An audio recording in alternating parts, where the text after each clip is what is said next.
Oke, sudah connect audio semuanya.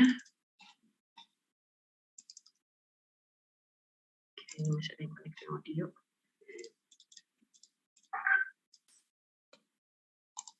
Oke, halo, selamat siang teman-teman Binusian semua. Terima kasih sudah hadir di acara Career Preparation Week untuk minggu ini di tanggal 5 Juli hari Selasa tahun 2022 di jam 1.30 ya teman-teman, seperti biasa, dan akan berlangsung selama 1 minggu sampai hari Jumat nanti. Nah teman-teman, kalau kemarin kita memiliki tema Glove Up Your CV bersama Prospel. Untuk hari ini kita akan kembali review CV nih teman-teman untuk calon job seeker bersama Match Kerja. Nah, teman-teman Match Kerja ini timnya udah sering banget bantuin kita nih untuk narasumbernya di hari ini ada Mbak Fitria Handayani selaku rekrutmen dan career konsultan di Match Kerja. Halo Mbak. Halo semuanya. Gimana kabarnya Mbak Fitria hari ini? Baik banget. Teman-teman gimana semuanya kabarnya? Semoga sehat selalu ya. Amin, mudah-mudahan sehat selalu. Nah, buat teman-teman yang belum tahu, Match Kerja ini adalah salah satu platform karir yang memberikan solusi untuk para job seeker atau pencari kerja nih teman-teman. Dan juga untuk perusahaan-perusahaan yang membutuhkan talenta-talenta seperti itu. Jadi semua layanan Match Kerja ini ditujukan untuk meningkatkan keterampilan pencari kerja, memaksimalkan peluang pencari kerja untuk dipekerjakan, dan pada saat yang sama juga Match Kerja ini menyediakan akses ke perusahaan untuk terhubung dengan talenta-talenta yang terbaik seperti itu. Nah, nanti mungkin Mbak Fitria juga akan sedikit menceritakan tentang Match Kerja ya Mbak ya. Oke, kalau tanpa menunggu berlama-lama lagi, kepada Mbak Fitria, untuk materinya aku persilahkan Mbak. Oke, terima kasih Mezia. Sekarang aku akan langsung share screen aja ya teman-teman ya. Jadi sebenarnya dengan Binus ini tuh udah beberapa kali ya, udah berkali-kali bahkan untuk membawakan materi-materi kayak gini gitu.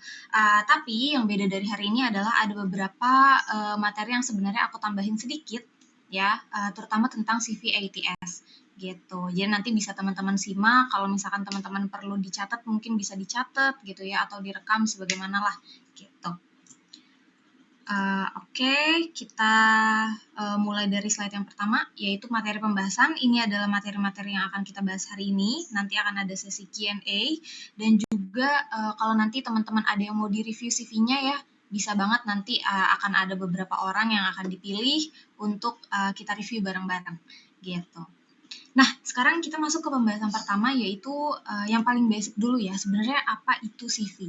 Nah, mungkin teman-teman di sini udah pada tahu ya CV itu sebenarnya apa, yaitu adalah daftar riwayat hidup gitu. Nah, karenanya CV memang biasanya berisi tentang pengalaman kita, kualifikasi, dan juga prestasi. Baik itu di bidang pekerjaan atau akademik gitu. Jadi sebenarnya CV itu nggak cuma dipakai untuk bidang pekerjaan, kalau teman-teman pengen ngelamar kerja dan sebagainya, tapi juga sebenarnya bisa dipakai untuk kebutuhan akademik. Kayak misalnya ada yang mau lanjut S2 kemudian harus melampirkan CV ya kan. Bahkan kalau misalkan yang aku tahu di beberapa organisasi besar di kampus gitu ya. Itu kalau misalkan mau gabung organisasi tersebut juga harus pakai CV. Jadi sebenarnya CV itu kegunaannya ada banyak, nggak cuma untuk melamar kerja gitu. Cuma mungkin karena ini jatuhnya career preparation, jadi kita lebih fokus gimana memaksimalkan CV untuk kebutuhan kerja gitu. Next. Nah, di sini ada beberapa komponen dalam CV. Sebenarnya bukan beberapa ya, tapi ada banyak gitu. Namun ada beberapa yang opsional, ada beberapa yang bisa aku bilang wajib untuk dicantumkan gitu. Nah, yang pertama ini ada personal information atau informasi pribadi ya, yang berisi yang pertama ada nama, domisili, nomor handphone, alamat email, dan juga LinkedIn URL gitu. Kesalahan-kesalahan para fresh graduate mungkin aku bisa bilang ya, atau mungkin orang-orang yang lagi melamar kerja, job seeker, itu masih banyak yang mencantumkan domisilinya itu tuh alamat lengkap gitu. Nah, ini sebenarnya berhubungan sama ATS yang nanti mau aku bahas ya. Kenapa aku menyarankan kalau domisili itu kita cuma sebut kota dan juga negaranya aja ya, kita nggak perlu sebut alamat lengkap gitu.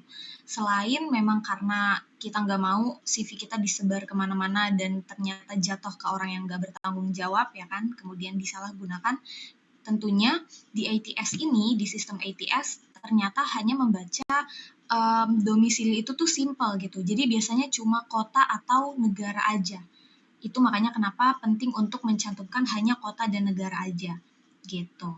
Kemudian ada nomor handphone. Nah, nomor handphone ini biasanya yang tercantum di LinkedIn ya. Yang tercantum ke WhatsApp gitu. Kemudian ada alamat email dan juga LinkedIn URL gitu. Jadi harus mencakup semua ini karena aku yakin semua teman-teman di sini punya kan nama, domisili, nomor handphone, alamat email dan juga LinkedIn URL. Kemudian poin selanjutnya adalah ringkasan profil atau profile summary gitu. Nah, kalau ringkasan profile ini biasanya mencakup secara singkat gambaran diri teman-teman. Biasanya nih kalau di sini mungkin aku bisa katakan semuanya fresh graduate ya.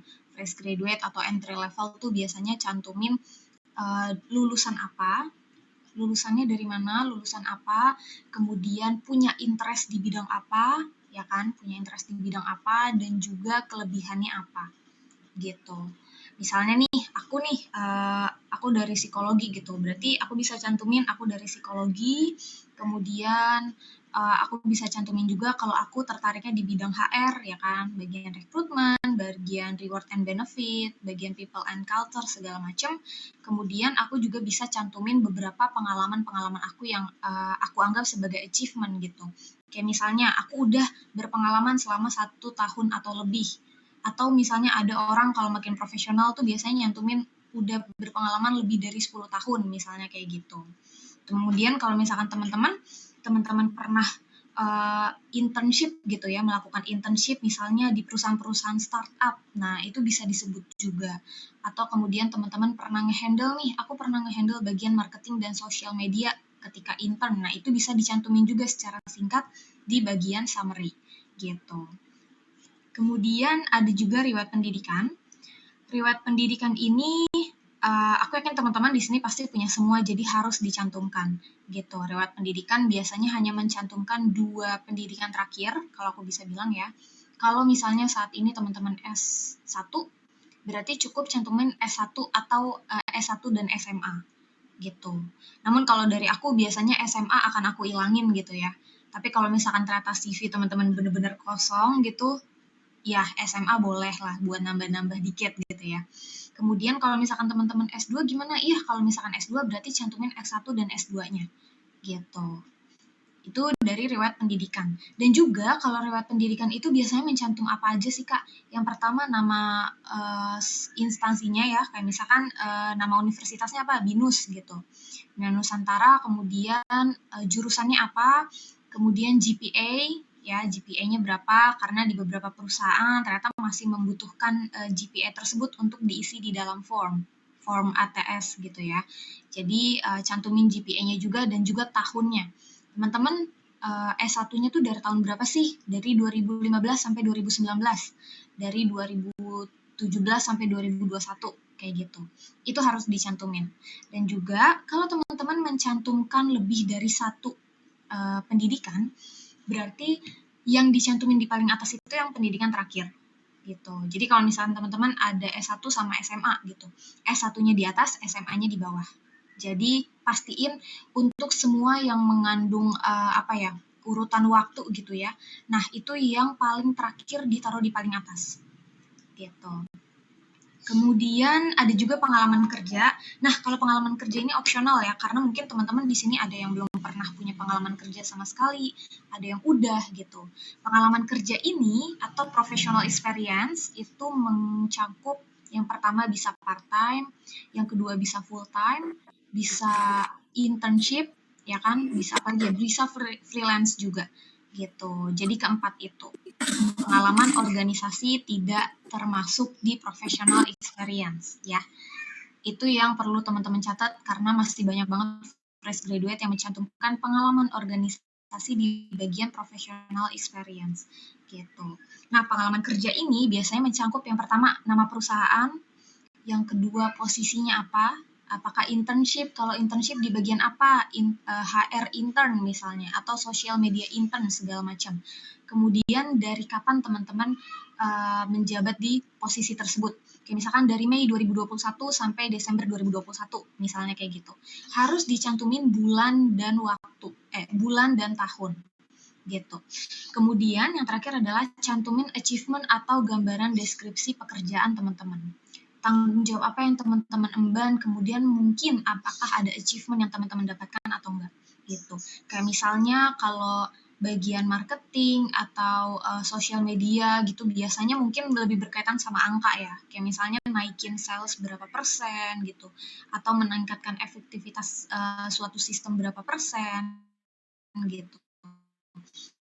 Mengurangi error pada sistem berapa persen dan semacamnya gitu. Itu bisa dimasukin juga ke bagian deskripsi kerja atau achievement. Kemudian sama juga kalau teman-teman pernah melakukan intern, freelance, part-time segala macam, berarti yang lebih dari satu, yang paling terakhir itu diurutin ada di paling atas gitu. Kalau misalkan intern tahun 2021, kemudian pernah freelance di 2020, berarti freelance yang bagian kedua gitu. Begitu seterusnya.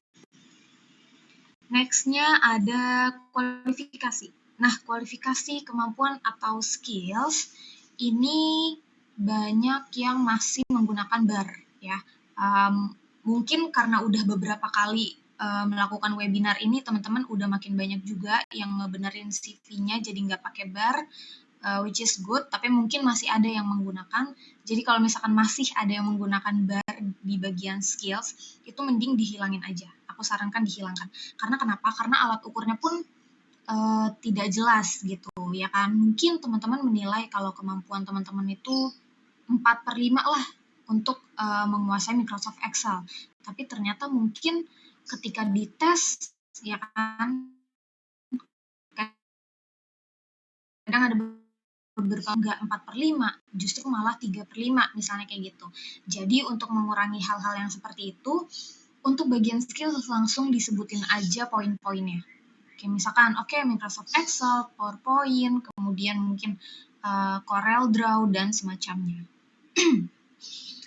Kemudian ada juga kursus, sertifikasi atau training ya. Ini biasanya dijadiin satu section sih aku ya, training and certification gitu.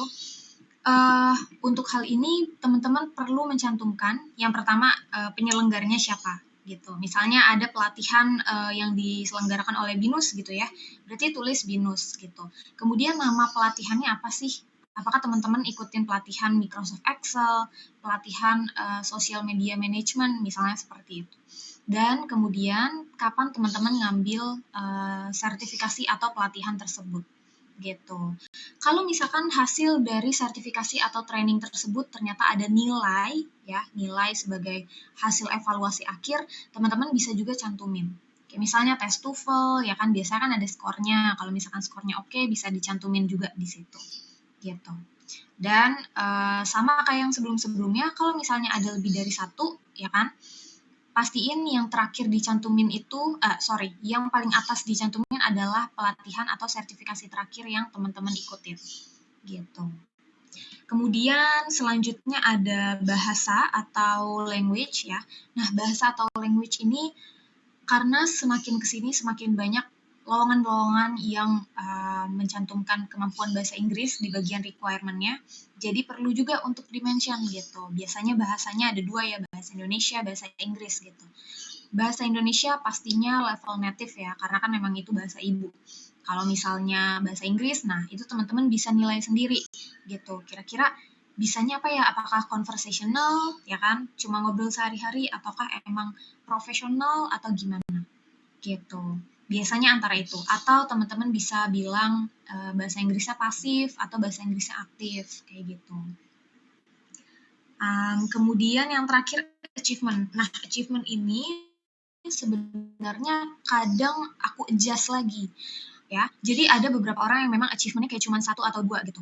Itu nggak cuma sih, ya. Tapi ada yang punya orang achievementnya ada 1 atau 2. Kemudian dua-duanya itu kebetulan misalnya penghargaan ketika mereka sedang mengemban kuliah di BINUS misalnya gitu, pernah ikut olimpiade, menang PKM segala macam. Nah, itu biasanya aku jadiin satu section dengan bagian education gitu. Tapi ada juga orang yang emang achievement-nya tuh banyak banget berpoin-poin. Nah, biasanya kalau udah banyak, udah nyampur, ada yang dari kuliah, ada yang dari sekolah, ada yang di luar kegiatan akademik, itu biasanya akan aku pisahin di section baru, yaitu section achievement atau pencapaian, gitu. Oke, nah ini udah mulai masuk ke yang ATS ya. Karena sebenarnya emang marak banget sih, dan aku rasa makin kesini makin banyak orang yang menggunakan CV dengan ATS version.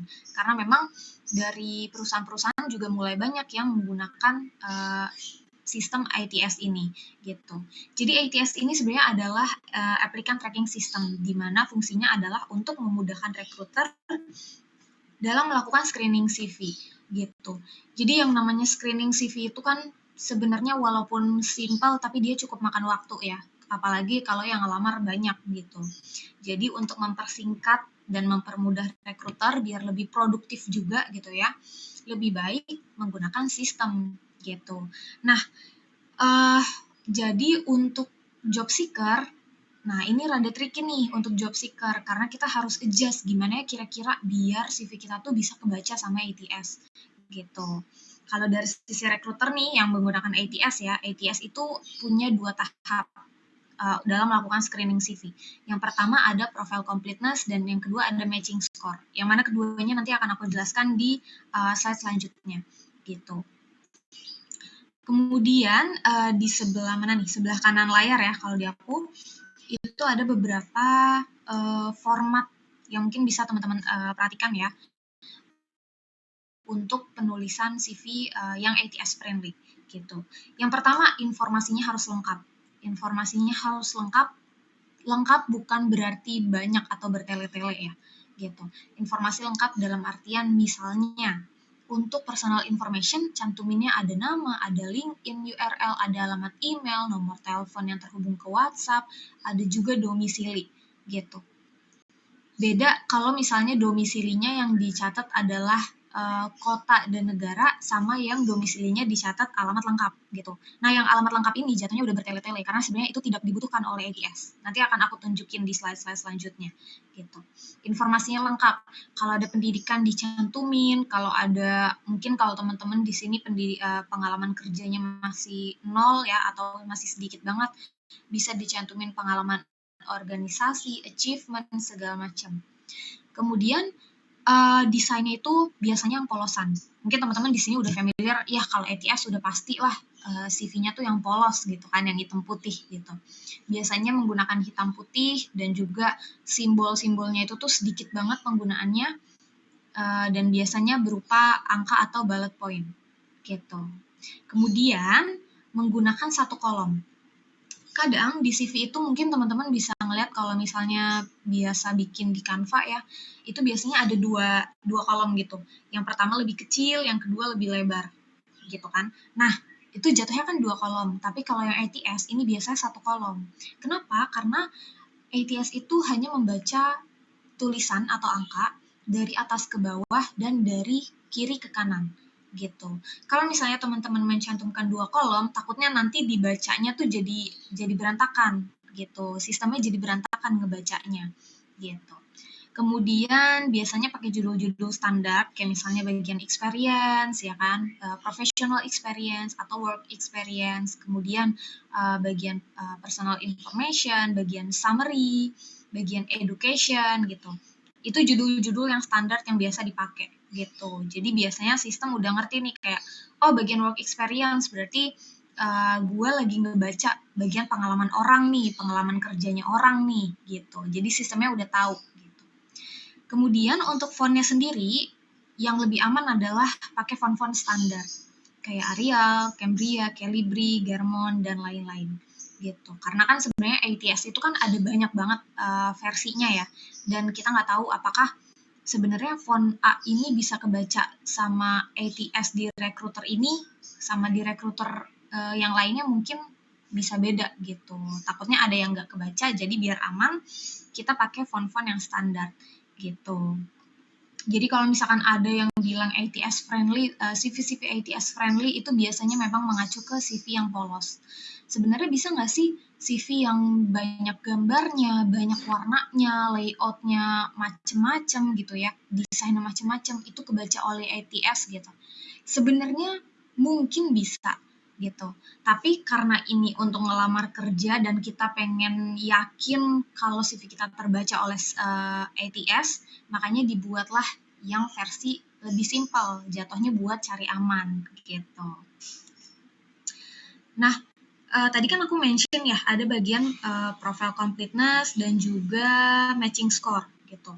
Kalau profile completeness ini sebenarnya adalah seberapa lengkap informasi yang kita cantumin di dalam CV.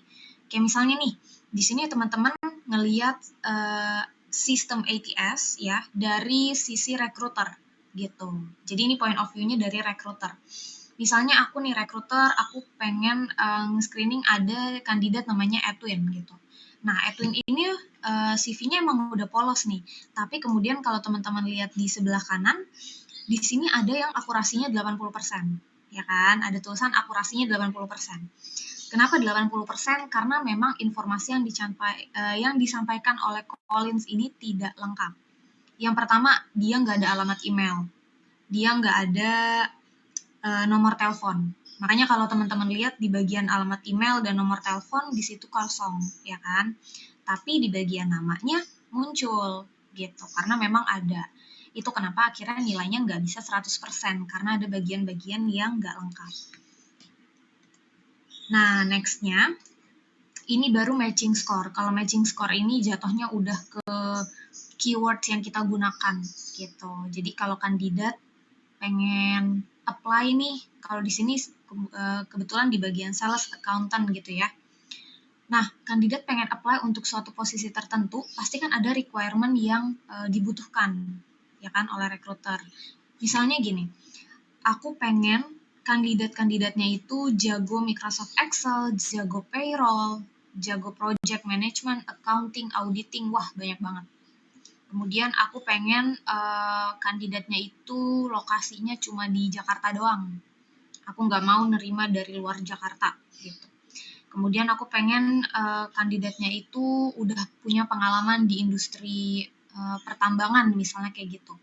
Nanti semua CV-CV yang di screening itu akan dinilai kira-kira cocok nggak nih semua filter yang dipasang sama rekruternya. Ada nggak yang 100% sama memenuhi gitu. Kalau misalkan nggak ada, berarti biasanya rekruter akan ngurangin filternya gitu. Oke deh, skillsnya yang penting bisa Microsoft Excel, bisa accounting. Kemudian lokasinya mungkin diperluas lagi, ya kan, buat mendapatkan lebih banyak kandidat. Misalnya Jabodetabek. Kemudian industrinya oke lah, FMCG bisa, pertambangan bisa, hospitality bisa, misalnya kayak gitu. Nanti kalau misalkan filternya udah dikurangin, berarti kan kandidat yang keterima kan makin banyak kesempatannya ya kan. Nah, nanti hasilnya jadi kayak gini gitu. Jadi ada kandidat-kandidat yang masuk, kemudian nanti kandidat inilah yang akan diproses ke tahap selanjutnya, bisa interview mungkin atau tes dulu atau gimana gitu. Itu dari sisi rekruternya. Oke. Nah, sekarang kita lihat dari sisi kita sebagai job seeker nih, teman-teman. Kalau aku nggak tahu nih, di sini teman-teman pada masih kuliah atau udah ada yang mulai cari kerja atau lagi ada yang cari intern ya. Seperti yang tadi aku bilang, ATS itu versinya ada banyak tampilannya. Kalau teman-teman apply kerjaan, kemudian teman-teman ngelihat tampilan yang seperti ini, nah itu bisa dipastikan kalau perusahaan tersebut pakai ATS. Karena perusahaan tersebut menawarkan nih, kamu mau submit application-nya itu pakai LinkedIn, yang mana sebenarnya sama gampangnya, atau pakai CV gitu. Kalau misalkan pakai CV nanti kita tinggal drop aja ya, tinggal attach aja CV kita, kemudian nanti tampilannya kayak gini. CV ini aku coba masukin contoh ya. Jadi aku masukin CV aku, kemudian nanti sistemnya akan analyze gitu. Sistemnya akan ngebaca CV kita, kemudian kalau CV kita ATS friendly, nanti akan muncul gambar seperti ini. Ini aku nggak perlu ngisi manual. Nama aku, alamat email, nomor telepon, kemudian perusahaan saat ini aku bekerja, itu aku nggak perlu ngetik satu-satu. Tapi udah otomatis kebaca oleh sistem. Makanya statusnya di sini sukses.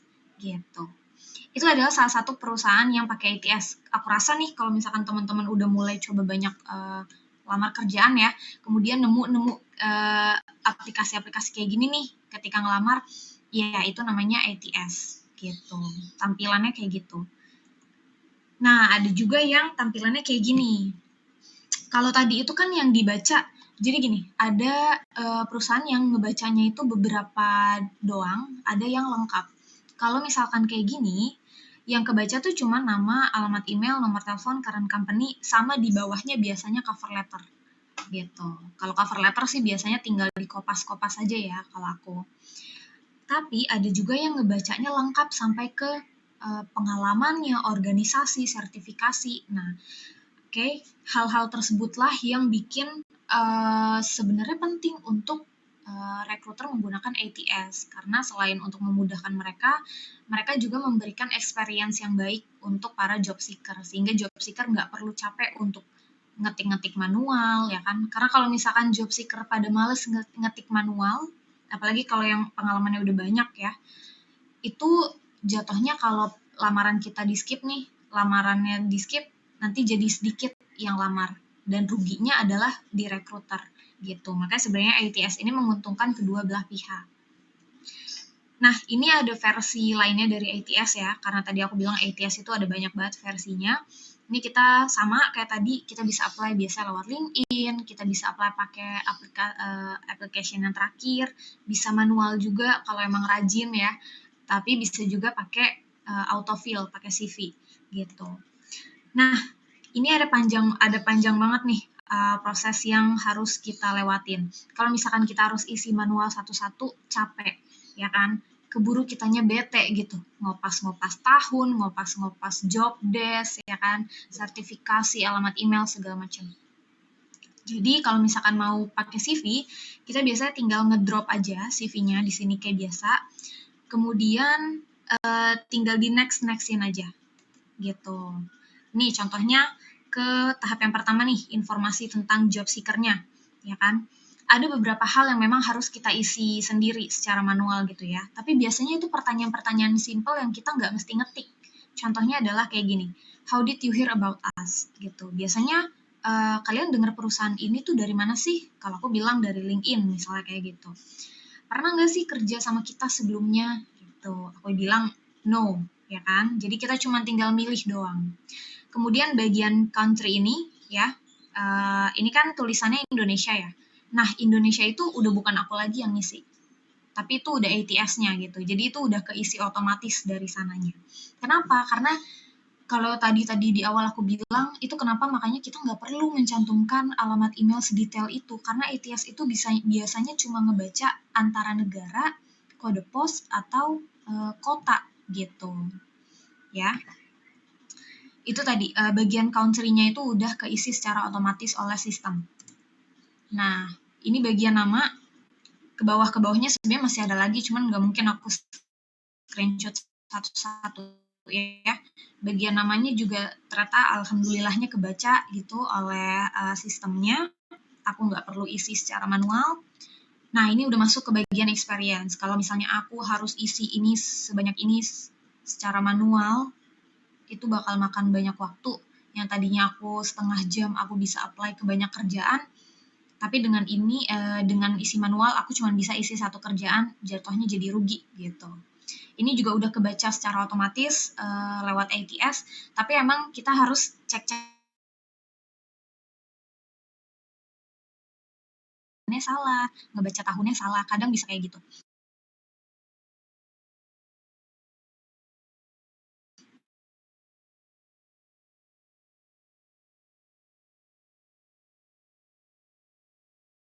Jadi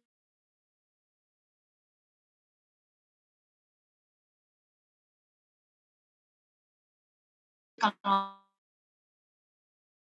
ada kesalahan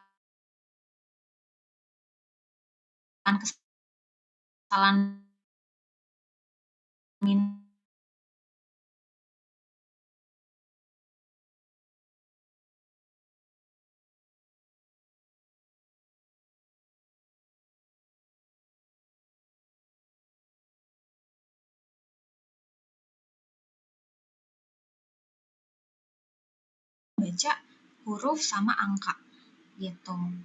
Kemudian untuk yang desain ya biasanya kayak gini ya, ada banyak banget versinya.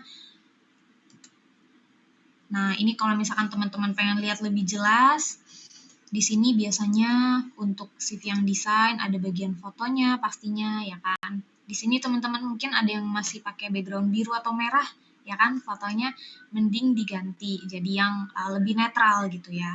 Nggak perlu pakai yang background merah atau biru. Kita pengen CV kita, LinkedIn kita semuanya kelihatan fresh gitu. Kemudian informasi pribadi juga nggak bertele-tele, ya kan? Ini orang tinggalnya di Bali kebetulan, bisa ditulis Bali Indonesia atau mungkin bagian tertentu di Bali, misalnya Denpasar, Bali, gitu juga nggak masalah, gitu. Kemudian ada alamat email, nomor telepon, LinkedIn URL, dan juga untuk pendidikan, kayak yang tadi aku bilang, achievement itu bisa dipisahin, tapi bisa juga disatuin di section tertentu.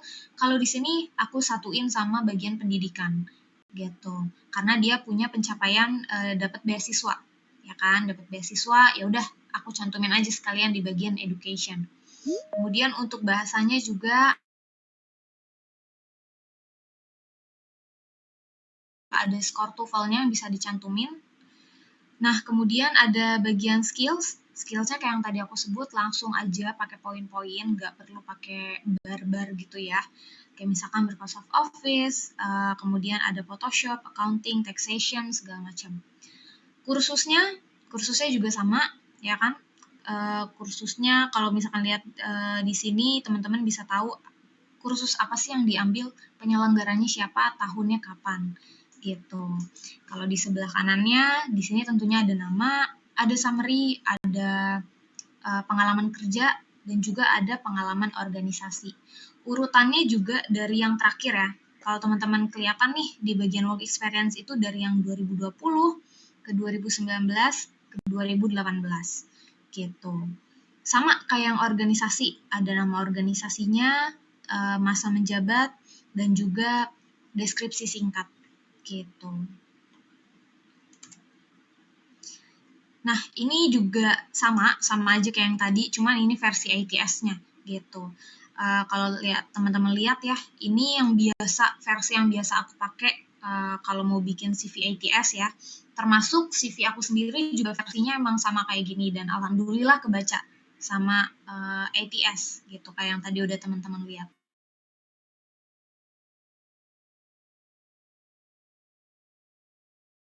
Judul standar biasanya aku cuman mainin di boldnya aja sih buat bikin lebih jelas gitu ya, mana yang judul, mana yang subjudul, mana yang isi gitu.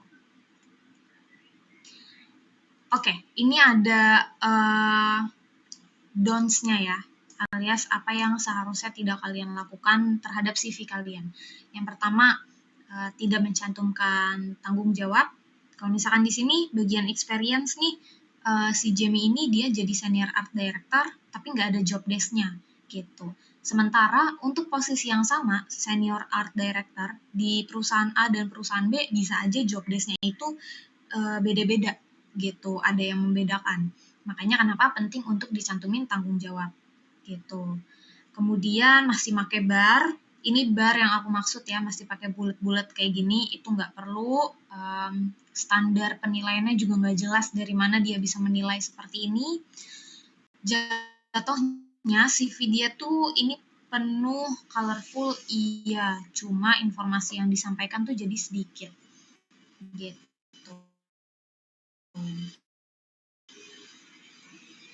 Belum masuk ke Q&A dan juga review CV, aku pengen ngejelasin sedikit ya tentang match kerja. Jadi kalau match kerja ini sebenarnya seperti yang tadi udah Mbak Zia jelasin, kami di sini membantu job seeker untuk menemukan pekerjaan terbaiknya gitu, memperbesar kesempatan mereka untuk mendapatkan pekerjaan. Ya, jadi match kerja di sini bisa bantu teman-teman untuk nulis CV, baik itu yang desain ataupun yang ATS friendly. Kemudian bisa dibantu juga untuk optimisasi LinkedIn-nya gitu kan. Kemudian kalau misalkan teman-teman di sini ada yang pengen konsultasi tentang karir ya, itu bisa juga dihubungi ke Match Kerja. Termasuk kalau teman-teman mau melakukan interview simulation dan preparation gitu. Jadi kadang ada juga kan perusahaan yang interviewnya tuh pakai bahasa Inggris gitu. Kak, bisa nggak ya Match Kerja bantu untuk latihan interview pakai bahasa Inggris? Bisa kita bantu. Kemudian ada juga psikotes dan juga pencarian kerja selama 90 dan 180 hari. Jadi nanti selama waktu tersebut teman-teman akan di-share CV-nya ke berbagai lokar, ke berbagai database yang Match Kerja punya dengan jaminan mendapatkan tawaran interview untuk yang 90 hari dan mendapatkan tawaran pekerjaan untuk yang 180 hari gitu. Jadi kalau misalkan teman-teman tertarik bisa langsung kunjungin aja di Instagramnya Match Kerja ya, @matchkerja gitu. Oke, dari aku udah selesai, mungkin akan aku kembalikan ke Mbak Zia ya. Terima kasih. Terima kasih Mbak Fitria. Nah teman-teman, materi yang diberikan Mbak Fitria sampai di situ ya berarti ya Mbak ya. Nah, kita akan masuk sesi Q&A teman-teman, tapi sebelum itu jangan lupa untuk absen pertama ya teman-teman ya yang akan aku share. Untuk teman-teman yang bertanya ada entry ticket atau tidak, kalau di kita sih hanya absen 1 dan kedua saja ya teman-temannya yang akan kita share, biasanya di pertengahan acara dan di akhir acara itu absen kedua sekaligus evaluasi. Oke, silahkan diisi. Nah, aku bacain pertanyaan dulu nih. Nah, teman-teman kita ada mungkin sekitar 7 slot atau kuota untuk teman-teman yang ingin CV-nya direview. Nanti persiapkan CV-nya sama nanti aku kasih akses untuk share screen ya teman-temannya. Nanti boleh raise hand untuk bergiliran ya teman-teman untuk antri. Oke, aku bacakan dulu pertanyaan dari Anissa Sofia. Siang Kak Fitria, kalau mau melamar ke beda bidang, apakah CV-nya harus menyesuaikan bidang tersebut? Jadi kita nggak sebar satu CV yang sama untuk semua bidang. Terima kasih, Kak. Oke, terima kasih atas pertanyaannya ya. Jadi ini sebenarnya ada banyak juga nih pendapat-pendapatnya. Ada yang bisa teman-teman gini, jadi ada beberapa pilihan yang bisa aku sarankan. Yang pertama nih, teman-teman bisa bikin satu CV yang itu udah mencangkup semuanya gitu. Jadi misalnya nih teman-teman jurusan accounting gitu ya, jurusan akuntansi. Tapi ternyata teman-teman juga ngerti nih bagian graphic designer. Teman-teman bisa mengoperasikan Photoshop, Corel Draw, Illustrator, dan semacamnya gitu.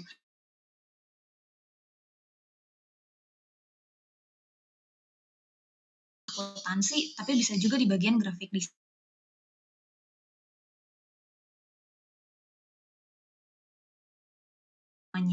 Ya, ditonjolin semuanya yang teman-teman punya. Di bagian accounting-nya ditonjolin, teman-teman menguasai perpajakan apa-apa gitu. Perpajakan ada banyak.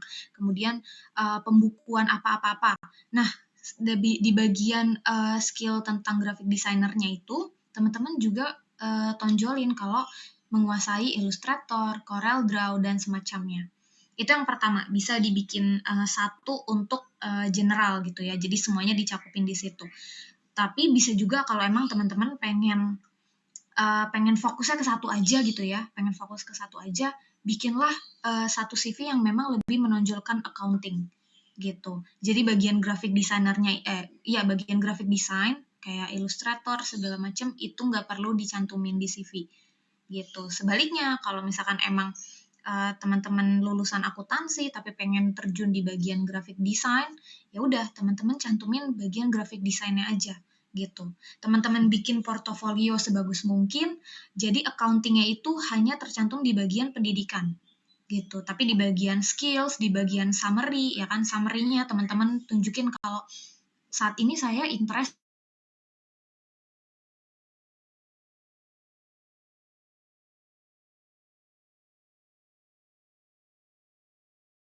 cantumin juga portofolionya sebagus mungkin gitu. Jadi sebenarnya dibalikin lagi nih ke teman-teman, kira-kira pengen bikin satu aja tapi yang mencakup semuanya atau pengen dipisah gitu. Itu dua-duanya nggak masalah karena jatuhnya sebenarnya kalau untuk entry level itu memang banyak banget yang bisa bisa di apply gitu. Jatuhnya masih lebih general. Beda kalau sama yang dibandingin sama yang misalnya udah 10 tahun nih, 10 tahun, itu tuh biasanya makin banyak pengalaman, dia makin spesifik gitu.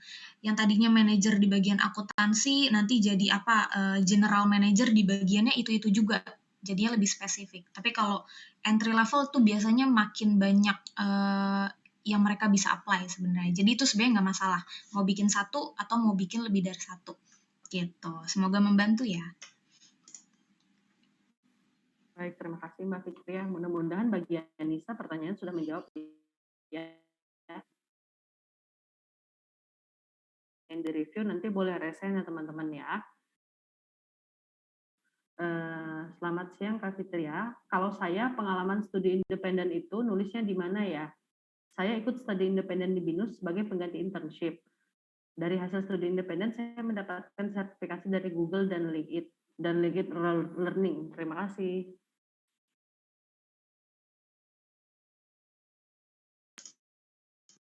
Sebenarnya kayak gimana sistemnya aku kurang tahu ya. Mbak Zia boleh tolong jelasin atau mungkin mau sharing Abi ini? Oh iya Mbak, jadi kalau studi independen itu kayak yang kayak PMI kayak gitu yang apa? Yang mereka ikut pembekalan perkuliahan yang nanti dapat sertifikat kayak gitu sih Mbak, yang biasa berlangsung selama 8 pertemuan seperti itu. Kurang lebih kayak gitu. Kalau kayak gitu, nanti hasil akhirnya berarti dapetin sertifikasi oke dari Google dan LinkedIn Learning. Berarti bisa dimasukin di bagian sertifikasi. Gitu. Training and certification nanti masukin penyelenggaranya siapa, kemudian apa yang diambil ya, misalnya pelajaran, kursus, pelatihan apa yang diambil, nanti hasilnya apakah ada skornya atau enggak, kemudian dari kapan sampai kapan. Dimasukinnya di bagian situ. Baik, terima kasih Mbak Fitri. Mudah-mudahan Abimanyu sudah menjawab ya. Nah, kalaupun misalkan kayak siapa Anissa Sophia, Abimanyu yang pengen ngobrol langsung sama Mbak Fitri, boleh kok open mic, nanti nanya-nanya langsung lagi boleh ya Mbak ya. Baik. Ya. Pertanyaan selanjutnya dari Taran Yuri Andrian.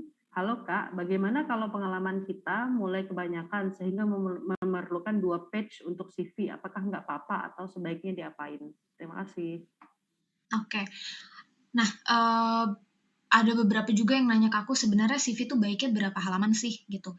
Sebenarnya kalau untuk entry level, kecuali memang benar-benar dia mahasiswa yang outstanding, tahu kan ya, ikut organisasi atau achievement-nya banyak banget, itu biasanya aku akan maksimalin di 1 halaman aja gitu. Cuma aku kan belum tahu nih pengalaman apa sih yang kamu punya sekarang gitu, karena sebenarnya rekruter pun punya prioritas-prioritas gitu. Biasanya sebagian besar rekruter itu yang paling dilihat itu adalah pengalaman magang gitu. Kalau kamu punya pengalaman magang yang banyak banget ya, yang numpuk sampai akhirnya butuh lebih dari 1 halaman, nggak apa-apa dicantumin di situ gitu.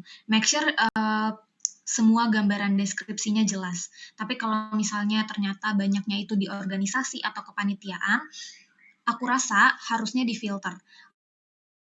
Tergantung dari seberapa besar eventnya, ya kan? Kadang kan ada yang cuma di skala fakultas doang, atau mungkin skala nasional, itu bisa difilter dari situ, dan juga difilter dari posisi yang kamu dapetin.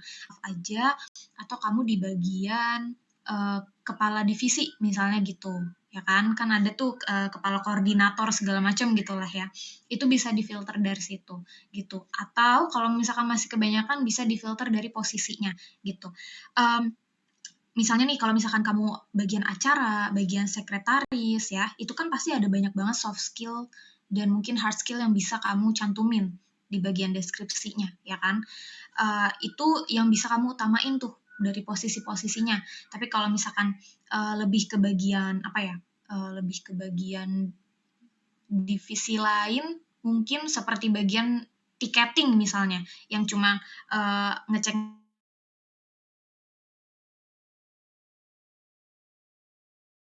ini kalau pengalaman organisasi atau kepanitiaan yang gede, yang banyak ya, bisa dilihat dari skalanya yang besar yang mana, kemudian jabatannya apa, ya dari situ gitu. Jadi sebenarnya masih bisa difilter kok kalau dari organisasi dan pengalaman dan kepanitiaan.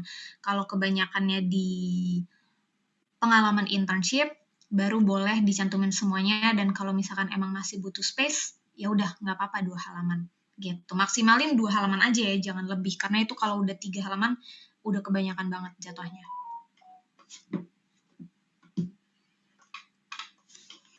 Oke. Berarti sudah Mbak Fitria? Oke, baik. Sudah, Terima kasih sudah. Mbak Fitria dan Taran, semoga pertanyaan yang diberikan menjawab ya. Yang penting dari 2 itu dimaksimalkan sepadat mungkin untuk informasi CV-nya. Baik, teman-teman, aku mau ngingetin untuk absen ke-1 jangan lupa ya teman-teman ya, dan kalaupun ada CV yang mau direview boleh raise hand untuk mendapatkan giliran ya teman-teman ya. Oke, pertanyaan selanjutnya nih, masih lumayan rame. Dari Larissa Immanuel, siang Kak, mau nanya, cara mendapatkan sertifikasi selain melalui platform Google atau LinkedIn, lewat apa lagi ya Kak? Terima kasih. Oke, sertifikasi ini sebenarnya banyak banget ya, cuma memang aku nggak terlalu hafal platform apa aja gitu. Biasanya sih, kamu bisa coba cari tuh, sertifikasi-sertifikasi di Instagram biasanya bakal banyak muncul rekomendasi akun yang nyelenggarain, sertifikasi gitu. Cuma kalau selain LinkedIn dan Google aku juga kurang tahu ya, karena aku nggak terlalu aktif untuk nyari, sertifikasi gitu. Mungkin di sini teman-teman ada yang aktif nyari sertifikasi bisa bantu sharing di kolom chat.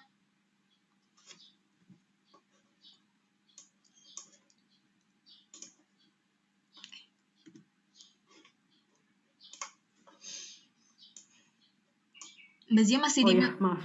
Kemarin aku juga dapat info dari narasumber yang kemarin nih, kalau untuk bikin CV ATS mereka ada dikasih satu link sama masnya. Jadi ini aku share ya teman-temannya, mungkin bisa berguna di Europass katanya. Dia buatnya di situ. Ini untuk si siapa? Syah Febrin ya. Gitu.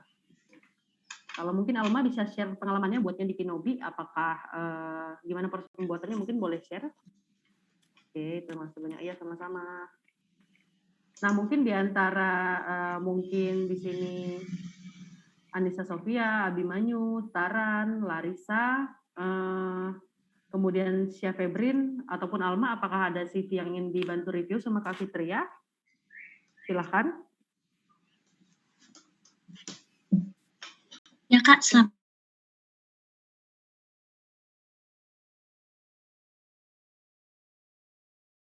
Kak. Oh ya boleh, aku sudah kasih akses untuk share screen ya, silakan. Sedang loading ya Kak? Oke, baik.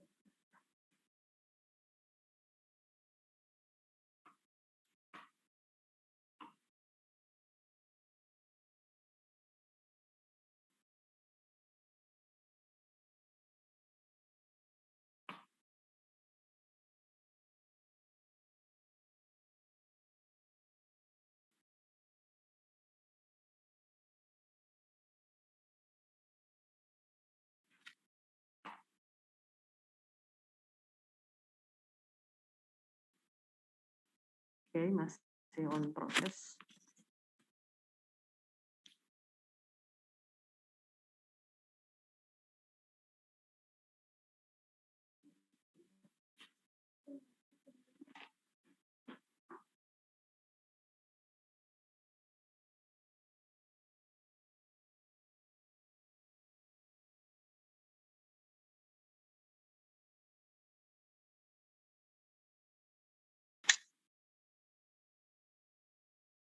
Sudah muncul ya Kak? Kalau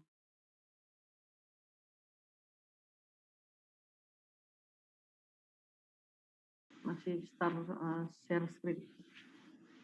Oke. Oh, tadi sudah tuh Alma. Oke, boleh dicoba lagi. Oke, sudah. Oke. Silakan Mbak Fitria dan Alma. Oke, ini aku mulai review dulu dari bagian paling atas ya. Kalau mencantumkan foto di CV ATS pun nggak masalah, karena memang jatuhnya lebih fleksibel. Dalam artian, kalau ternyata rekruternya nggak pakai sistem, ya berarti bisa kelihatan fotonya. Tapi kalau misalkan pakai sistem pun, ya udah berarti tinggal nggak kebaca aja fotonya gitu. Kemudian untuk nomor handphone di sini sebenarnya kalau dalam pembuatan CV itu di bagian nomor telepon, alamat email dan juga LinkedIn itu bisa di apa ya dikasih hyperlink gitu ya biar kesambung langsung ke WhatsApp si Alma ini gitu. Jadi kalau misalkan rekruternya ngeklik nih nomor teleponnya Alma itu ada caranya biar gimana langsung ke sambung ke WhatsApp gitu. Jadi nanti rekruter nggak perlu nge-save satu-satu lagi gitu. Itu yang pertama. Kemudian yang kedua untuk LinkedIn URL. Nah, LinkedIn URL-nya nih masih terlalu panjang nih, Alma. Ya kan? Alma Salsabila Nagata bla bla bla bla bla gitu. Itu bisa kamu coba setting aja di LinkedIn, kamu coba otak-atik untuk di shorten gitu, untuk dipendekin. Mungkin jadi Alma Salsabila gitu, atau Alma SN kayak gitu. Itu jadi lebih rapih untuk LinkedIn-nya. Kemudian alamat ya, alamatnya bisa sebutin Tangerang Selatan, Banten, Tangerang Selatan, Indonesia, itu juga nggak masalah. Jadi nggak perlu dicantumin jalan, komplek, nomor rumah kayak gitu, itu nggak perlu ya. Kemudian untuk summary sebentar aku baca dulu ya, nyebutin jurusan. Oke, aktif organisasi, aktif kepanitiaan, berarti kuliahnya 3,5 tahun ya. Cepet nih kuliahnya. Kemudian public speaking. Oke. I'm looking for job opportunities, the provide opportunity. Oke. Mungkin bisa dicantumin nih, Alma nih sebenarnya pengen coba lamarnya tuh di bagian apa sih? Misalnya di bagian yang komunikasi mungkin bisa dicantumin di sini, spesifikin gitu. Jadi saya interest untuk mendalami karir di bagian komunikasi gitu, atau di bagian digital marketing gitu, atau di bagian HR misalnya kayak gitu. Itu bisa dicantumin juga di sini. Baik. Kemudian untuk bagian education, oke, nama universitas, nama jurusan, kota, dan juga ya dari bulan dan tahun. Oke, kemudian untuk tesis sebenarnya nggak perlu dicantumin karena sejauh ini aku nggak pernah melakukan atau ditanya-tanya terkait proses rekrutmen, tesisnya tuh apa gitu, nggak pernah sih. Kecuali mungkin kalau misalkan mau buat S2 itu bisa ngaruh ya. Kemudian actively berpartisipasi di lebih dari 10 acara kampus. Oke. Kemudian SMA negerinya juga oke. Kemudian untuk ini di Binus Creates ini, apakah intern atau full time, part time? Ini bisa Internship. iya, sorry. Internship. Oke. Nah, berarti bisa ditulis operation management support dalam kurung intern kayak gitu. Sebelumnya di sampingnya work experience-nya sudah ditulis dalam kurung internship. Apakah perlu ditulis kembali, Kak? Oke. Biasanya yang aku saranin adalah keterangan internship ini ditulis di setiap pekerjaannya gitu. Karena nanti kalau misalnya Alma ternyata semoga dapat yang full time nih. Jadi Alma nggak perlu ngotak-ngatik bagian work experience-nya gitu. Tinggal ditambahin aja pekerjaan mana yang intern, mana yang full time gitu. Baik. Kemudian aku lanjut lagi ya. Untuk job desk-nya berarti oke. Job desk-nya siapin kebutuhan akademik dan operasional, berkoordinasi sama internal eksternal.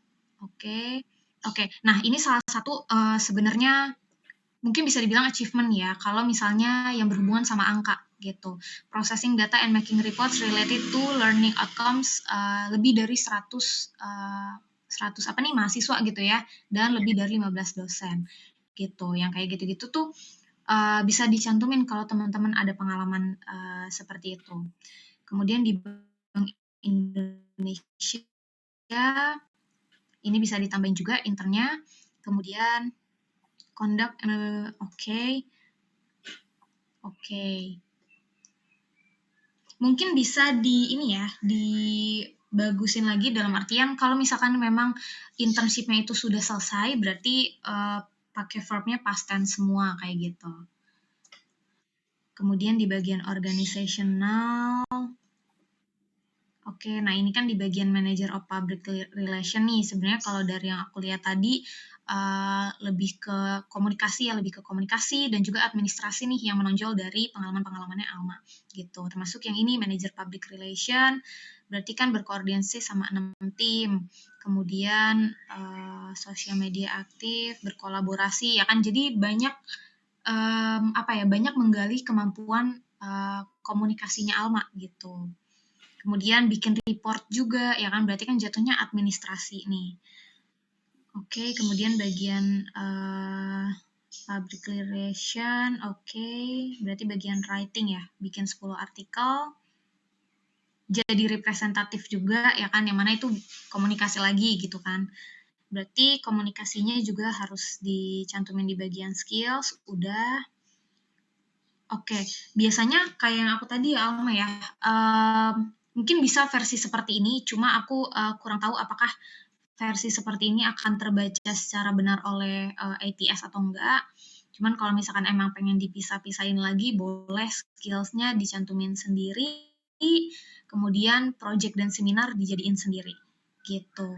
Dan by the way, untuk informasi teman-teman juga, sebenarnya kalau dari recruiter sendiri lebih mengedepankan pengalaman-pengalaman teman-teman yang emang teman-teman involved di situ, gitu. Aku nggak tahu nih seminar yang dihadiri oleh Alma ini apakah melibatkan, jadi kan ada seminar yang emang kita jadi pendengar aja ya kan, ada seminar yang mungkin setelah itu kita ada prakteknya, jatuhnya workshop gitu. Kalau ada workshop, latihan itu bisa dicantumin, tapi kalau seminar yang mana kita hanya sebagai pendengar aja sama tanya-tanya jawab biasa itu sebenarnya tidak diprioritaskan gitu. Jadi bisa dihapus aja untuk seminarnya kalau memang jadi ini ya, jadi audiensnya gitu. Tapi kalau misalkan kamu yang bikin seminarnya jatuhnya jadi project itu bisa dicantumin gitu. Oke, aku rasa udah ya ini udah selesai. Overall masih udah bagus, penjelasannya juga detail. Aku bisa nangkep kira-kira Alman nih orangnya kayak gimana sih, administrasi oke, kemudian komunikasi juga oke, ya kan? Oke, dari aku segitu. Mungkin Alma ada yang mau ditanyain? Sebelumnya terima kasih banyak Kak atas feedback-nya. Kemudian saya ingin bertanya yang tadi Kak Fitria bilang sebaiknya bagian skill, project, dan seminarnya dipisah-pisahkan. Itu maksudnya bagaimana ya Kak? Atau headline-nya dipisahkan kembali? Oke, iya jadi dibikin section baru. Jadi skills nih, skills isinya langsung aja sebutin.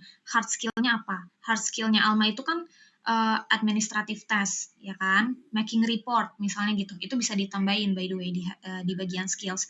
Kemudian communication, teamwork. Mungkin Alma juga kan pernah jadi manager, berarti bisa ada leadership-nya juga, gitu. Kemudian ada Microsoft Office. Nah, itu bisa dicantumin di section skill. Kemudian nanti untuk project-nya bikin section baru lagi gitu. Atau kalau misalkan project-nya ini mau Alma tambahin di bagian organizational experience juga bisa. Jadi nanti di bagian organizational experience itu bisa diubah jadi organizational organizational experience and project misalnya kayak gitu. Karena kan itu jatuhnya masih satu apa ya? Kayak masih sejenis gitu ya. Nah, itu bisa dicantumin di situ gitu. Jadi intinya dari skills dan project atau seminar ini dipisah sectionnya gitu. Baik. Baik, terima kasih Alma. Terima kasih banyak Kak Fitria. Ya, sama-sama. Oke, baik. Kita akan lanjut ke peserta berikutnya ya, Mbak Fitria. Dari Anissa Sofia, silakan. Aku izin share screen ya, Kak? Iya, Oke. boleh. Kalau boleh tahu Anissa, binusian berapakah? Aku binusian 2021, Kak. Oh, oke, berarti sudah lulus ya? Iya, udah tahun kemarin. Baik, silakan.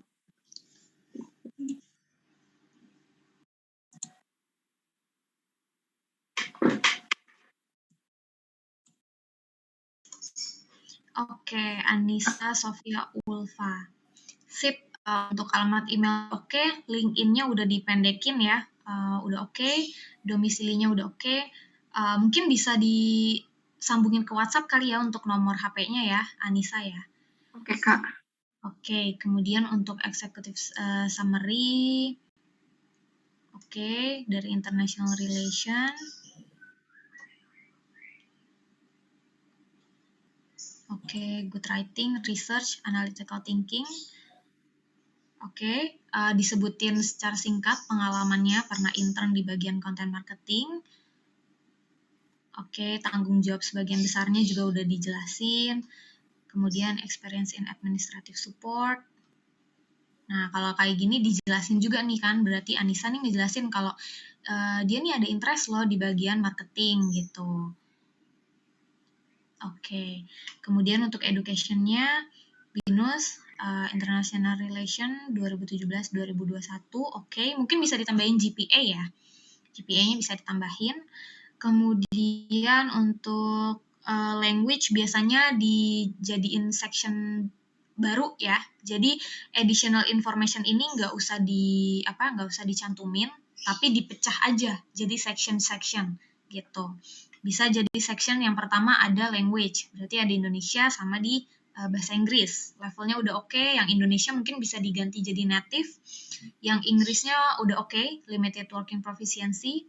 Kemudian section lainnya lagi ada training and certification gitu, atau courses and certification, it's okay gitu. Boleh dijelasin ini penyelenggaranya siapa nih, misalnya Google ya kan, kemudian judulnya apa, kursus yang diambil, dan juga kapan kamu ngambil sertifikasi atau kursus tersebut gitu. Kayak misalkan dari Maret 2021 sampai Juli 2021 misalnya kayak gitu. Kemudian dibikin lagi section yang baru yaitu skills gitu. Baru di sini dicantumin semuanya. Kalau yang aku lihat di sini karena memang udah banyak hard skill-nya, jadi Anissa tidak mencantumkan soft skill, which is okay, ya kan? Bisa tulis content writing, SEO, social media, oke. Kemudian di sini ada professional experience. Nah, professional experience-nya di Lumo, boleh dicantumin domisilinya itu di mana. Kayak Lumo misalnya di Jakarta gitu ya. Berarti Lumo strip atau koma Jakarta kayak gitu. Posisinya udah oke, masa jabatannya udah ada, tugas-tugasnya oke. Oh ya, oke. Keren. Kemudian Direktorat Jenderal Pemasyarakatan, intern juga di sini. Jelas ya di sini posisinya sebagai intern gitu ya. Waktunya juga jelas, urutannya udah oke dari yang terbaru. Tugasnya juga udah oke penjelasannya. Project atau volunteer experience. Cleans, oke, 8 konten.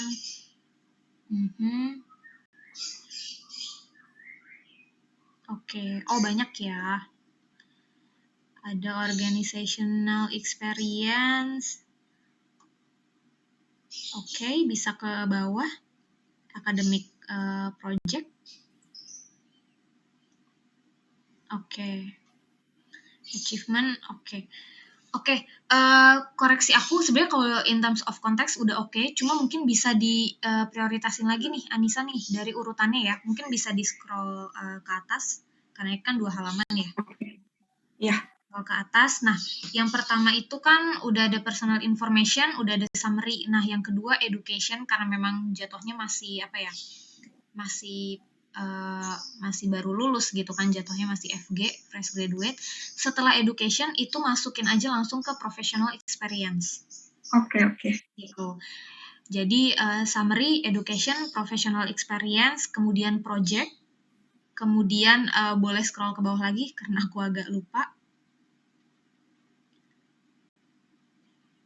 Oke, nah setelah project itu bisa masukin, nah ini baru terserah nih, apakah kamu mau masukin skills dulu? Saran aku sih skills dulu ya, karena skillsnya itu yang memang paling relate sama pengalaman-pengalaman kamu sebelumnya ketika jadi intern gitu. Jadi abis kalau nggak salah nih summary, education, pengalaman kerja atau professional experience, kemudian project, kemudian skills, ya. Kemudian baru masuk kayak misalkan ada organization, academic, achievement, kemudian baru di bawahnya bahasa gitu. Udah ya, ada yang kelewat nggak ya? Berarti urutannya ini ya Kak, habis education, terus professional experience, project, skill, sama bahasa ya Kak? Urutannya, ya tadi aku ngomongnya gimana ya? Ya kayak gitu sih, kurang lebih. Iya, kayak gitu. Jadi gini, pengalaman kerja, project, skills, ya kan? Skills, baru kamu boleh masukin organization atau academic project. Baru di bawahnya kemampuan berbahasa. Gitu. Oke. mau tanya juga Kak, kalau yang tadi kan itu untuk yang professional experience yang ini misalnya dicantumin juga ya kotanya misalnya Jakarta gitu. Betul. Kalau pengalaman yang lain juga perlu nggak Kak? Atau nggak pakai kota juga nggak apa-apa? Biasanya kalau udah mencantumkan nama instansi atau perusahaan dipakai domisilinya di mana. Oh, Gitu. oke. Karena nanti kalau kamu masukin ke sistem ATS ya, misalnya ATS-nya tuh ngebaca informasi dari CV kamu tuh emang kebetulan yang detail. Biasanya setiap perusahaan itu khususnya di bagian professional experience itu akan ada kolomnya juga kotanya di mana. BINUS tuh di mana sih? Di Jakarta kah di mana gitu? Match kerja di mana gitu. Oke. Jadi dicantumin gitu. Oke Kak, sama satu lagi sih Kak, untuk yang tadi kan skill-nya itu dibikin apa sih, kayak sub baru gitu ya? Dibikin Itu section baru. itu skill hard skill sama soft skill-nya dicampur atau dipisah lagi Kak? Oke, kalau misalkan mau kayak yang sebelumnya, sorry tadi aku lupa namanya Alma ya. Kalau Alma tadi dipisah, tapi kalau misalkan kayak yang kamu cantumin di sini juga oke, gitu. Karena sebenarnya gini, it's okay kalau kamu ngerasa punya banyak banget kemampuan gitu ya. Tapi tentunya hard skill sama soft skill itu kita beda bobotnya, paham nggak? Jadi prioritasnya tuh beda. Tentunya kalau misalkan kamu udah punya banyak banget hard skill, soft skill-nya tuh ibaratnya bisa aja nggak dilirik sama sekali, gitu. Karena emang yang dilihatnya hard skill banget nih, gitu. Jadi karena di sini kamu udah terlalu banyak hard skill-nya, soft skill-nya nggak usah ditulis. Jadi di section skills itu kamu cukup cantumin skills, kemudian kamu sebutin skills yang kamu punya, yang udah kamu cantumin ini 9 poin, gitu. Oke Kak, kalau gitu makasih banyak ya Kak Fitria untuk reviewnya nih. Lumayan buat aku betulin lagi. Sip. Baik, terima kasih Anissa. Nah, berikutnya boleh ke Taran ya, Taran Yuri. Halo? Halo Kak, aku izin share screen ya. Boleh, silakan.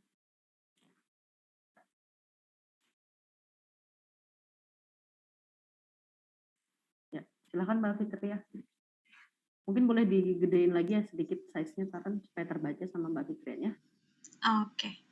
Oke, nah kalau tadi kita CV-nya ATS semua ya, ATS friendly semua. Kalau ini jatuhnya yang desain nih, gitu. Bisa kelihatan karena di sini ada 2 kolom, ya kan? Kemudian emang lebih main desain lah di sini. Di sini namanya udah ada, kemudian nomor handphone, alamat email udah ada, LinkedIn-nya kurang ya, LinkedIn URL lebih baik dicantumin juga, itu yang pertama. Yang kedua alamatnya masih lengkap, masih terlalu detail, bisa dipendekin aja jadi South Jakarta Indonesia, gitu. Cukup cantumin itu aja, Jakarta Selatan Indonesia. Kemudian bagian about me, oke, dari BINUS, mungkin bisa dicantumin kuliahnya jurusan apa, ya. Di BINUS tuh jurusan apa sih, ngambil apa, kemudian, oke. Di sini aku ngelihat bagian about me nih, kamu terlalu mencantumkan ini ya, soft skill ya, soft skill. Karena di sini ada yang bisa kerja secara individual, ya kan? Kemudian bisa secara tim, energetic, eager to learn gitu. Nah, itu kan jatuhnya soft skill. Sementara di sini di sampingnya aku lihat kamu tuh pernah jadi barista, pernah jadi kepala dokumentasi, pernah jadi copywriter, pernah megang social media. Nah, itu yang seharusnya kamu utamakan di bagian about me, gitu. Kamu arahnya pengen lebih kemana nih, gitu. Kalau aku lihat ini lebih ke marketing kali ya, copywriter gitu-gitu ya. Copywriter, sosial media itu kan masih dari anak-anaknya digital marketing gitu. Jadi kamu kalau emang concern atau interest-nya di bagian sana, kamu bisa jelasin kalau kamu tuh interest di bagian digital marketing. Kemudian pernah memiliki pengalaman sebagai copywriter intern dan juga social media intern. Atau kamu bisa bilang kalau kamu pernah menghandle social media management, kayak gitu. Kamu pernah nge-handle bagian marketing copywriting, gitu. Itu bisa kamu jelasin di situ, instead of ngejelasin soft skill yang kamu punya. Karena sayang banget kalau nggak dijelasin di bagian about me-nya nih, pengalaman-pengalaman kamu.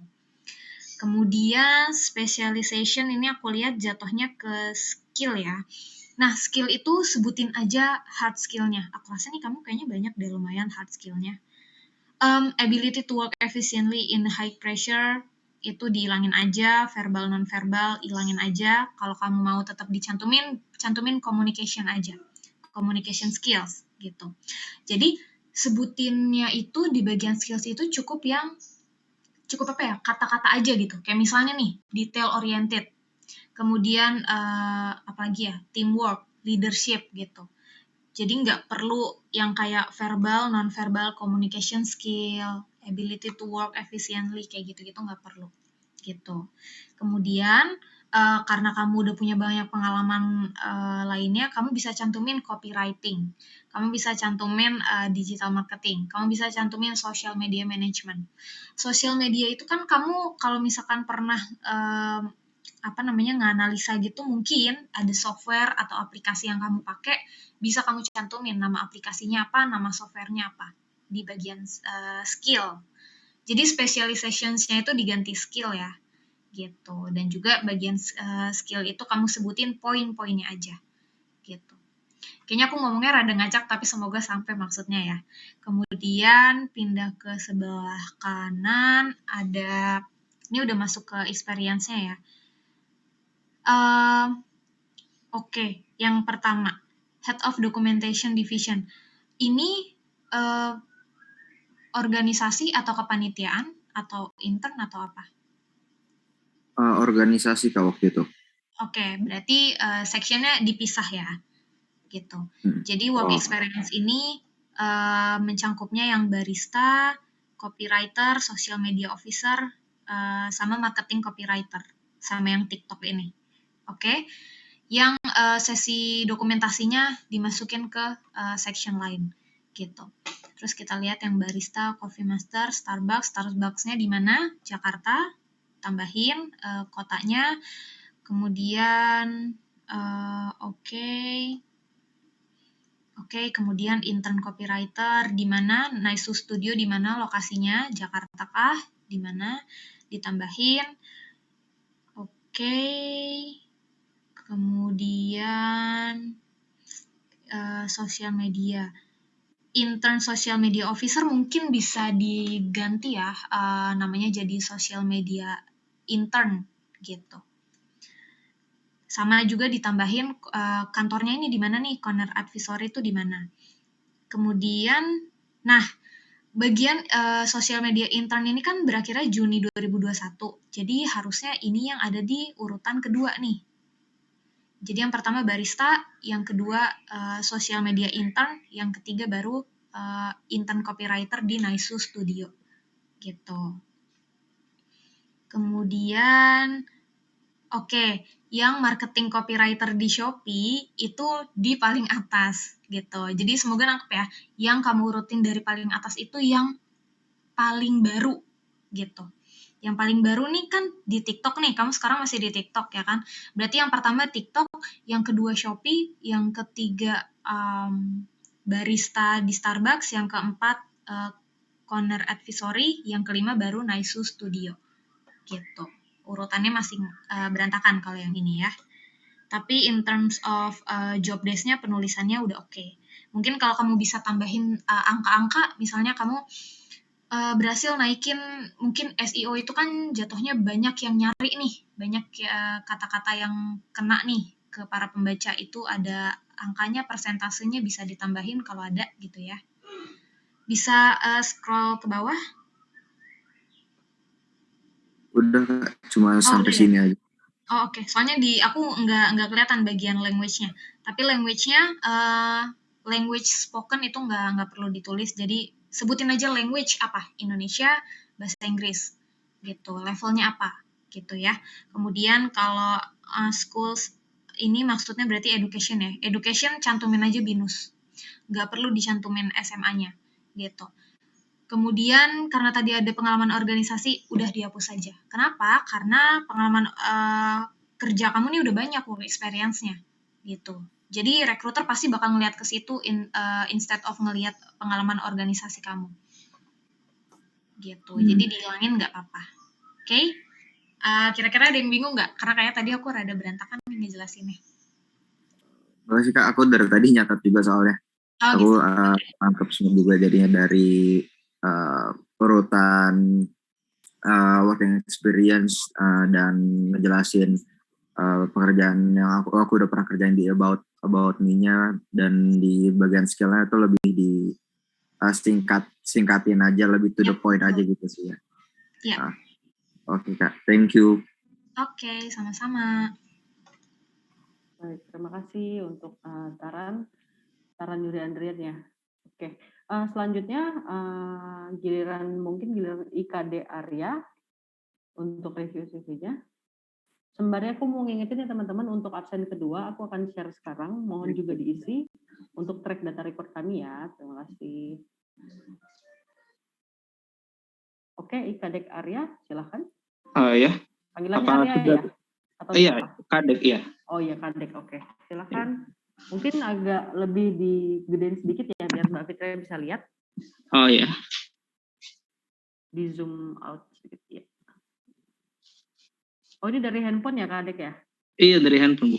Oh, oke, baik, silahkan. Oke, kita bahas yang sebelah kirinya dulu ya. Nama front end engineer, oke. Kemudian, aduh, tulisannya kecil banget, mungkin bisa Oh ya. digedein ya. Yang pertama. Iya, dicubit lagi layarnya. Oke. Oke, sip. Ya, kebaca dikit-dikit. Front end engineer with experience working using bla bla bla bla bla bla bla bla bla.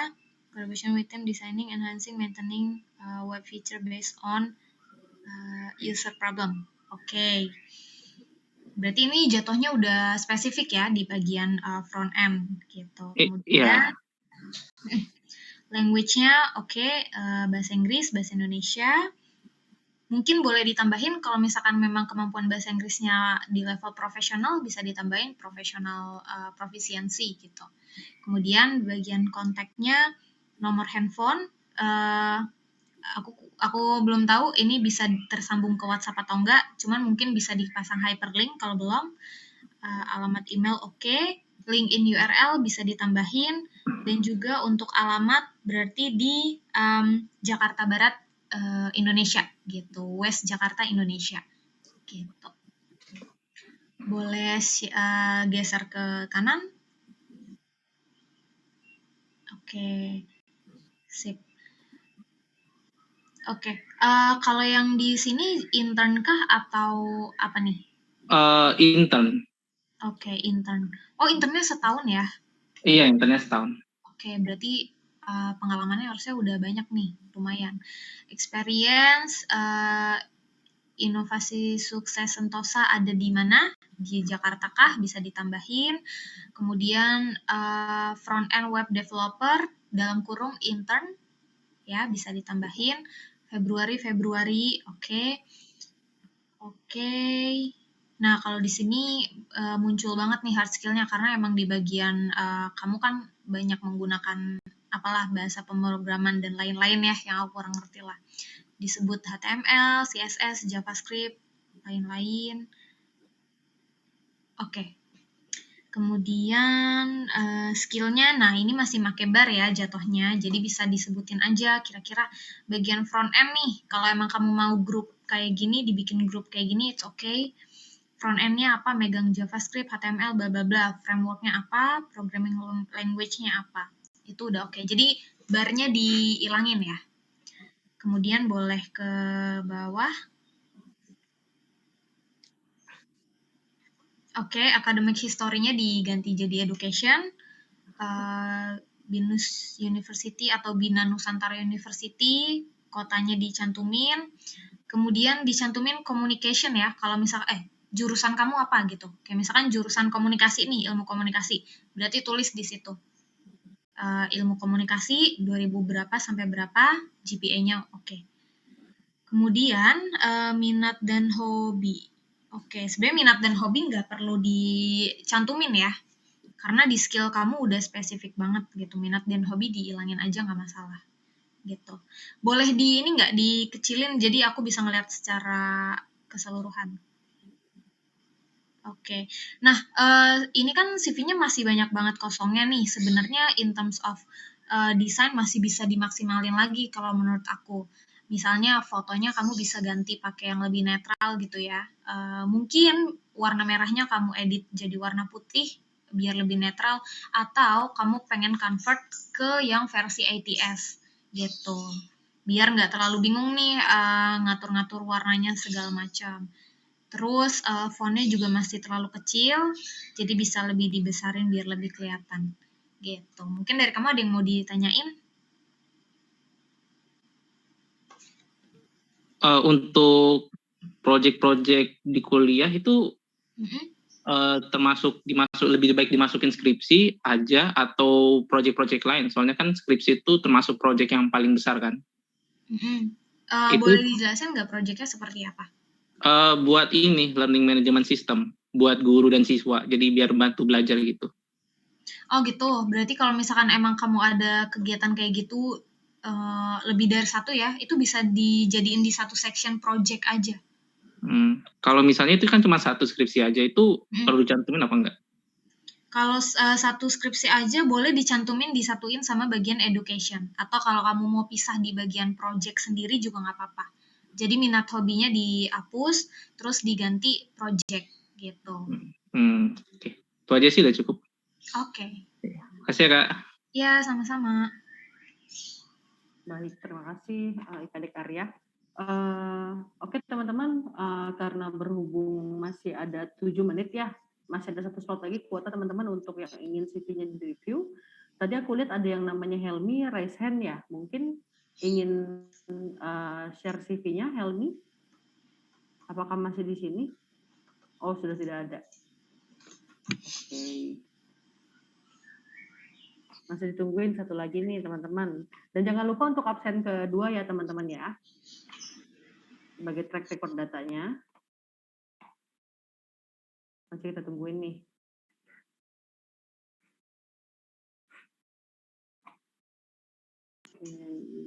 Atau kalau nggak ada, mungkin aku nambahin sedikit kali ya Mbak Zia ya. Boleh Mbak, silakan. Oke, kalau misalkan di sini teman-teman mungkin tadi kan aku ngejelasin banyak ya tentang ATS gitu. Cuma sebenarnya apakah kita harus selalu menggunakan CV ATS? Sebenarnya enggak juga gitu. Kalau misalkan teman-teman di sini ada yang mungkin dari jurusan atau emang pengen terjun ke bagian kreatif ya, kayak misalkan graphic design gitu. Nah, justru kalau graphic design itu biasanya justru dia bikin CV tuh pakai desainnya sendiri gitu. Jadi nggak pakai ATS. Itu pun sebenarnya kalau bagian graphic design ada banyak perusahaan yang masih menggunakan ATS. Jadi memang teman-teman bikin versi ATS-nya pun nggak masalah ya.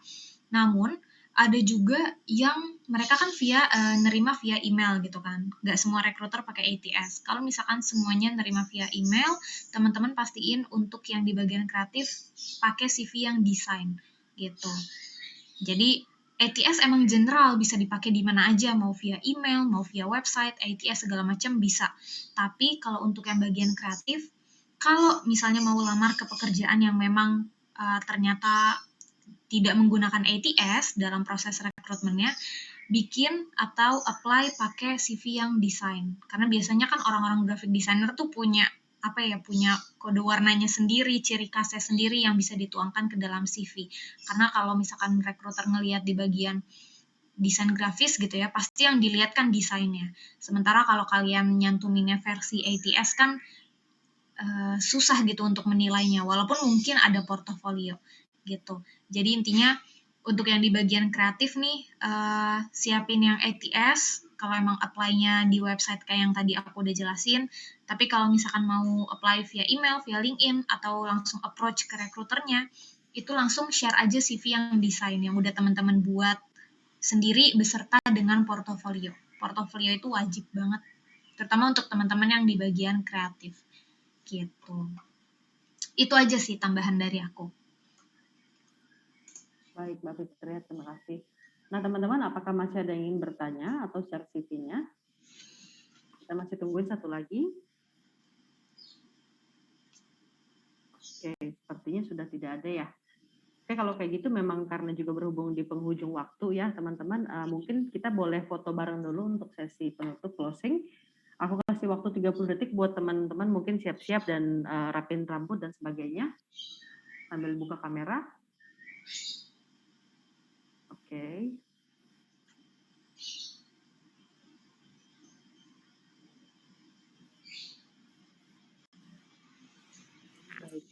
Oh iya teman-teman, sekalian aku juga mau menginfokan kalau pada bulan Juli ini Binus Karir kembali mengadakan Binus Virtual Job Expo yang ke-39 teman-teman.